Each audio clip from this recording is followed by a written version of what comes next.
Assalamualaikum warahmatullahi wabarakatuh. Alhamdulillahirabbil alamin. Wabihi nasta'inu ala umuri dunya waddin. Assalatu wassalamu ala asyrofil anbiya'i wal mursalin Sayyidina Muhammadin wa ala alihi wa sahbihi ajma'in, amma ba'du. Yang terhormat Bapak Dr. Asep Maulana selaku dosen pengampu mata kuliah Tarjamah Fauriyah Indonesia Arabia. Kenalkan, nama saya Laila Fairuz Nahdika dengan NIM 212101020038, mahasiswa Prodi Pendidikan Bahasa Arab kelas B4 semester 6. Di video ini saya akan mempresentasikan hasil video yang saya terjemahkan yang berjudul Syamsut Tafsir الصفحة التاسعة عشرة. الصفحة 19 من القرآن الكريم يقول الله سبحانه وتعالى: ولن ترضى عنك، أي يا محمد عليه الصلاة والسلام، اليهود ولا النصارى، يعني مهما فعلت لن يرضوا عنك حتى تتبع ملتهم، حتى تتبع دينهم. أما أن ترضيهم بأن تستجيب لبعض طلباتهم أو تنزل عليهم بعض الآيات والأدلة التي يسميها الناس المعجزات فلن يرضوا عنك، وهم لن يرضوا عنك أبدا، لأنك إن اتبعت ملة اليهود فالنصارى لن يرضوا عنك، وإن اتبعت ملة النصارى فاليهود لن يرضوا عنك، فلا يمكن أن ترضيهم. فماذا تفعل؟ قال: قل إن هدى الله هو الهدى فلن أتبع إلا الهدى الذي جاء من عند الله سبحانه وتعالى. وحذره فقال: ولئن اتبعت أهواءهم، وهذا يدل على أن ملتهم هي عبارة عن أهواء لأنها محرفة، بعد الذي جاءك من العلم، أي أن الله سبحانه وتعالى أنزل عليه علما صحيحا ثابتا، وهو القرآن الكريم الذي يتضمن ضلال اليهود والنصارى ويتضمن الهدى. فقال: ولئن اتبعت أهواءهم بعد الذي جاءك من العلم ما لك من الله من ولي ولا نصير. في هذه الحالة أن تتبع الأهواء وتترك العلم الذي جاءك من عند الله سبحانه وتعالى، فلا يكون لك ولي تتقوى به ولا نصير يمنعك من.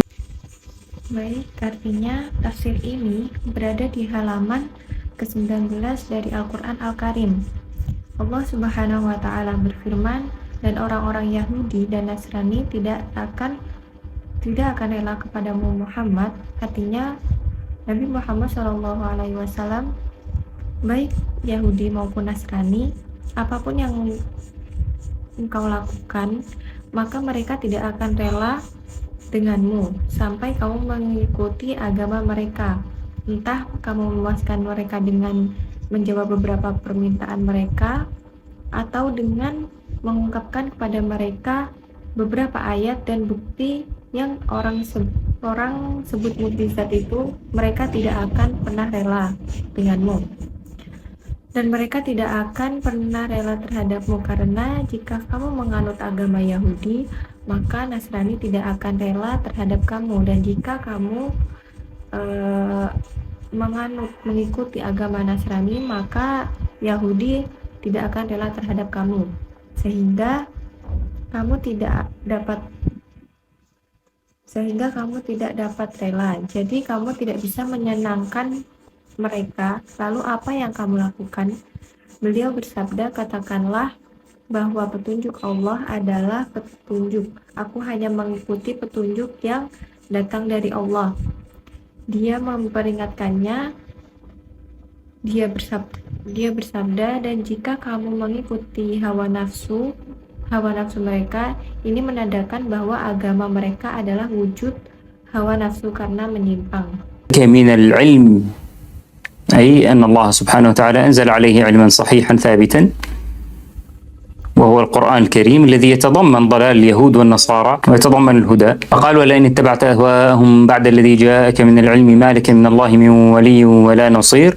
في هذه الحالة أن تتبع الأهواء وتترك العلم الذي جاءك من عند الله سبحانه وتعالى، فلا يكون لك ولي تتقوى به ولا نصير يمنعك من عقاب الله سبحانه وتعالى. وقيل في تأويلها: الذين آتيناهم الكتاب، يعني اليهود الذين آمنوا بمحمد صلى الله عليه وسلم، يتلونه حق تلاوته، يتبعون كتابهم حق الاتباع، فاتبعوا أمر الله إياهم بالإيمان بمحمد صلى الله عليه وسلم، وهذا الأمر موجود في كتبهم، فهم يتلونه حق تلاوته.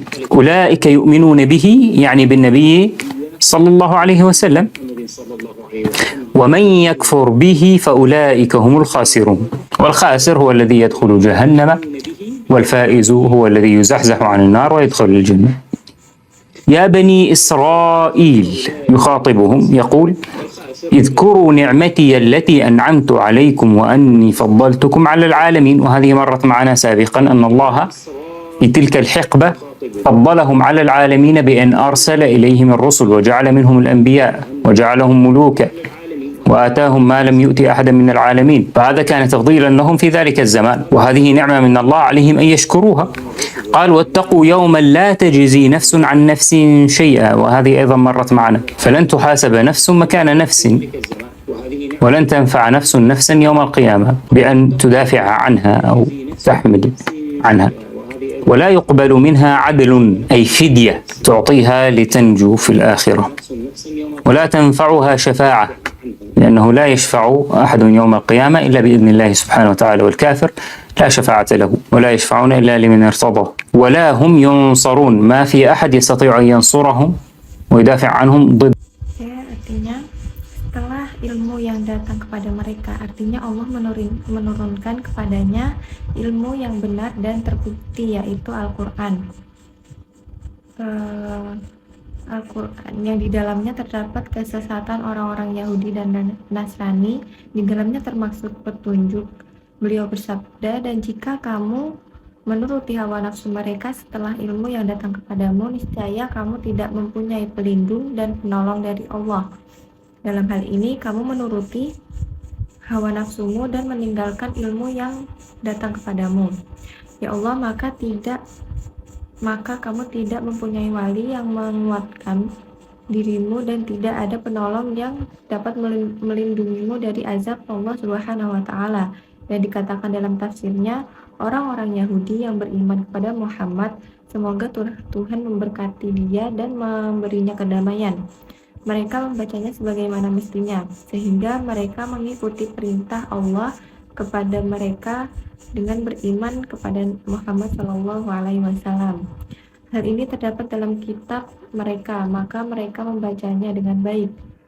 Orang-orang yang beriman kepadanya, maksudnya Nabi Muhammad SAW, semoga Allah merahmatinya dan memberinya kedamaian, dan siapa yang kepadanya, maka mereka itulah orang-orang yang merugi. Dan yang merugi adalah orang-orang yang masuk neraka, dan orang-orang yang menang adalah orang-orang yang menjauh dari neraka dan masuk surga. Wahai Bani Israel, dia menyapa mereka dengan mengatakan, ingatlah nikmatku yang telah kuberikan kepadamu, dan bahwa aku telah melebihkan kamu di seluruh dunia. Hal ini telah disebutkan sebelumnya dalam Al-Quran, dalam arti bahwa Allah Subhanahu wa taala pada masa itu lebih melebihkan mereka atas dunia dengan mengutus mereka para nabi, menjadikan mereka raja, dan memberikan mereka apa yang tidak diberikan kepada dunia manapun mereka pada saat itu. Dan ini merupakan nikmat dari Allah Subhanahu wa taala yang patut mereka syukurin. Beliau bersabda, dan takutlah akan suatu hari di mana tidak ada satu jiwa pun yang dapat memberi manfaat kepada jiwa yang lain sama sekali. Ini pun telah melewati penderitaan, dan tidak ada satu jiwa pun yang akan mempertanggungjawabkan kedudukan orang lain, dan tidak ada satu jiwa pun yang dapat memberikan manfaat kepada orang lain pada hari kiamat dengan membela diri itu atau membawanya atas namanya. الله سبحانه وتعالى. ثم انتقل إلى معنى آخر، قال: وإذ ابتلى إبراهيم ربه. وانتبهوا هنا، إبراهيم بالنصب بالفتحة، ربه بالضمة، أي الذي فعل الابتلاء هو الرب، والمبتلى هو إبراهيم. ومعنى ابتلاء أي اختبر وامتحن بكلمات اللي هي أوامر فأتمهن، أي فوفاهن إبراهيم عليه الصلاة والسلام وأداهن حق الأداء. فلما كان كذلك قال الله سبحانه وتعالى: قال إني جاعلك للناس إماما يقتدون بك ويهتدون بهديك. فإبراهيم لما أتم أوامر الله سبحانه وتعالى وأداهن ووفى كان يستحق أن يكون إماما للناس. فلما قال له ذلك قال إبراهيم: ومن ذريتي، يسأل الله أن يجعل في ذريته أئمة. فقال الله سبحانه وتعالى استجاب له أنه سيجعل في ذريته أئمة، ولكن قال: لا ينال عهد الظالمين، فلن أعهد بالإمامة للظالمين من ذريتك، فذريتك سيكون فيها ظالمين. هؤلاء لا يستحقون أن يكونوا أئمة للناس لا في دينهم ولا في دنياهم. وإن كان بعض الناس يجعلون أهل الباطل أئمة جهلا منهم أو ضعفا، ولكن هذا خلاف لأمر الله تعالى. قال: وإذ جعلنا البيت، ألا وهو الكعبة، مثابة للناس. مثابة أي المكان الذي يثوبون إليه، يعودون إليه، فكلما ذهبوا إليه يشتهون العودة إليه أكثر، وكلما عادوا إليه بالحج والعمرة فإنهم يؤجرون أكثر وأكثر. وأمنا، أمر الله سبحانه وتعالى أن يكون هذا البيت مكان آمن، من يذهب إليه يطمئن ويأمن على نفسه وعلى ماله وعلى عرضه وعلى كل شيء.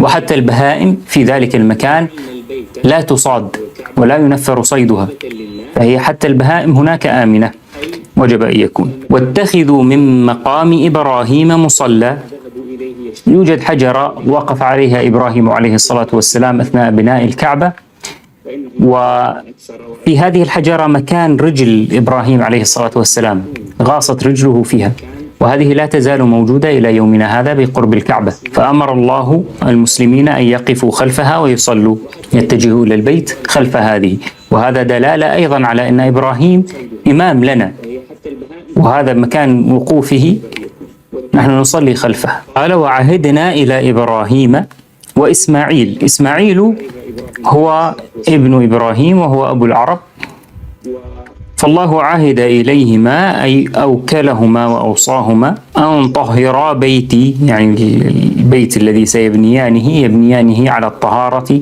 ويحافظون على طهارته، طهارة معنوية من الشرك وطهارة حسية من النجاسة. أن طهر بيتي للطائفين، وهم الذين يأتون من البلاد الأخرى إليه، وقد يقصد الذين يسيرون في الطواف حوله. والعاكفين yang akan diterima darinya, artinya tebusan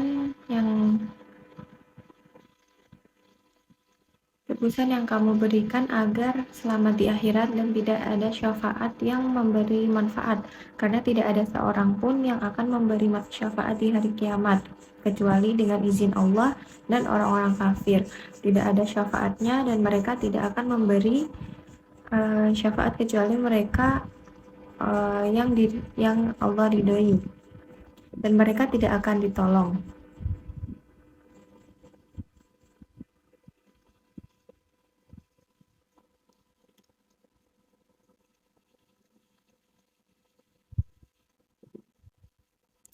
Sesungguhnya aku akan menjadikanmu seorang imam bagi manusia agar mereka menandaimu dan mendapat petunjuk dari petunjukmu. Ketika dia mengatakan hal itu kepadanya, Ibrahim berkata, dan dari keturunanku, dia meminta kepada Allah agar menjadikan keturunannya sebagai imam. Ketika dia mengatakan hal itu kepadanya, Ibrahim berkata, dia keturunanku. Dia meminta kepada Tuhan untuk mendapatkan imam di antara keturunannya, dan Tuhan yang Maha Esa berfirman, dia akan menjawabnya, namun dia berkata, dia tidak akan mencapai perjanjian, aku tidak akan membuat perjanjian dengan imamah orang-orang yang zalim dari keturunanmu, karena di antara keturunanmu akan ada orang-orang yang zalim, sekalipun sebagian orang menjadikan orang-orang munafik sebagai contoh karena kebodohan atau kelemahannya. Namun hal ini bertentangan dengan perintah Tuhan yang Maha Esa. Beliau bersabda, Dan ketika kami menjadikan rumah, yaitu Ka'bah, sebagai tempat kembalinya manusia, yaitu tempat mereka kembali, maka kapanpun mereka pergi ke sana, mereka rindu untuk kembali, mereka semakin sering kembali ke sana dan lebih banyak. Dan setiap kali mereka kembali ke sana dengan haji dan umroh, mereka mendapat pahala yang lebih banyak. Dan Tuhan Yang Maha Esa telah memerintahkan agar rumah ini menjadi tempat yang aman. اجعل هذا بلدا آمنا أي مكة. يدعو إبراهيم الله أن يجعلها آمنة، مع أن الله قد جعل البيت أمنا في السابق، ولكن مع دعاء إبراهيم يؤكد هذا المعنى. قال رب اجعل هذا بلدا آمنا وارزق أهله من الثمرات من آمن منهم بالله واليوم الآخر، فاستجاب الله سبحانه وتعالى له.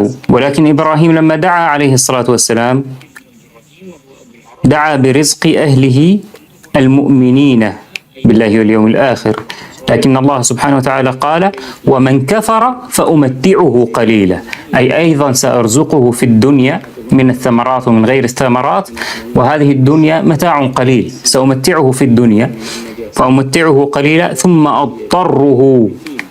أصيره في الآخرة إلى عذاب النار في جهنم وبئس المصير. هذا مصيره، بئس المصير. نعوذ بالله من هذا الحال ونسأل الله الخير والاتباع لملة إبراهيم حنفاء.